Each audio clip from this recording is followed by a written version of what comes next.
Tribuners, beragam peristiwa yang mengandung unsur kekerasan memang tak ada habisnya. Kasus kekerasan ini tak pandang bulu. Semua kalangan, umur, profesi, hingga status bisa mengalaminya.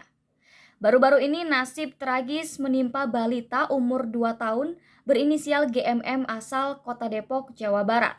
Ia meninggal dunia usai mengalami kekerasan fisik, yakni dibanting oleh kekasih dari ibu kandungnya di dalam kamar apartemen kawasan Kalibata, Jakarta Selatan. Penyebabnya hanya karena korban yang masih balita itu buang air besar dan berceceran di dalam kamar apartemen.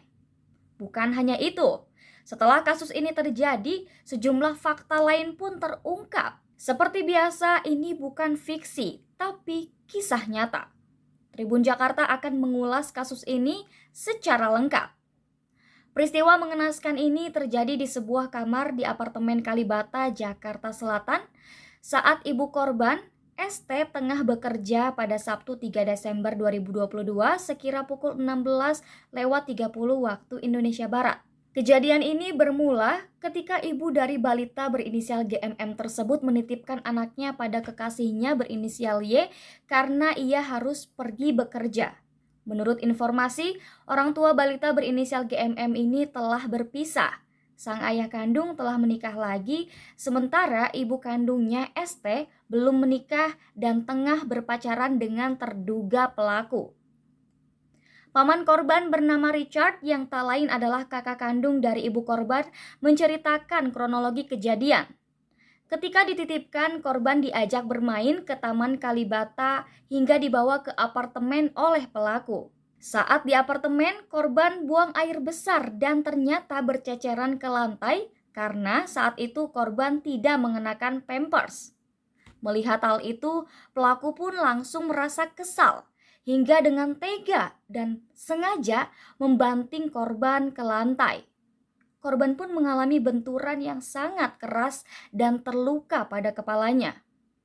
Setelah melakukan hal keji itu, pelaku rupanya sempat membawa korban ke rumah sakit hingga akhirnya korban dinyatakan meninggal dunia. Dari informasi yang didapat, paman korban mengatakan bahwa dari hasil otopsi ada unsur pembunuhan. Penyidik kemudian meminta keterangan dari ibu korban dan melihat hasil visum yang menyatakan ada luka benturan di bagian kepala korban. Namun, setelah kejadian itu, ada fakta lain yang terkuak. Ternyata, sekujur tubuh balita berusia 2 tahun ini pernah lebam sebelum dibanting kekasih ibunya berinisial Y sampai akhirnya meninggal dunia. Menurut paman korban, ada kemungkinan keponakannya itu sempat menjadi korban penganiayaan. Pasalnya banyak luka lebam ditemui di sekujur tubuh GMM.